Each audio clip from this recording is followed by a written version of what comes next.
திருத்தூதர் பவுல் கொரிந்தியருக்கு எழுதிய 2ஆம் திருமுகத்திலிருந்து வாசகம். அதிகாரம் 3, திருவசனங்கள் 4 தொடக்கம் 11 ஏறாக. திருத்தூதர் பவுல் கொரிந்தியருக்கு எழுதிய 2ஆம் திருமுகத்திலிருந்து வாசகம். அதிகாரம் 3, திருவசனங்கள் 4 தொடக்கம் 11 ஏறாக.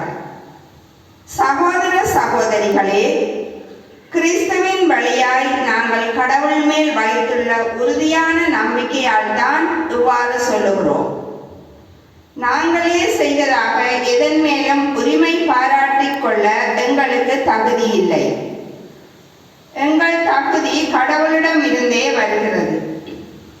அவரே புதிய உடன்படிக்கையின் பணியாளராகும் தகுதியை எங்களுக்கு தந்தார்.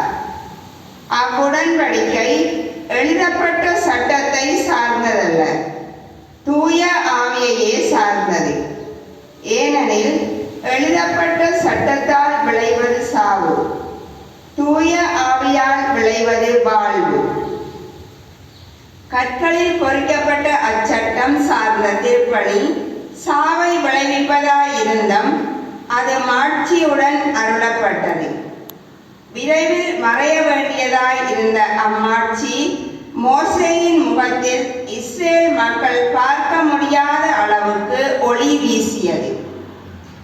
அதுவே அப்படி இருந்தது என்றால் தூய ஆவி சார்ந்த திருப்பணி எத்துணை மாட்சி பொருந்தியதாய் இருக்கும்.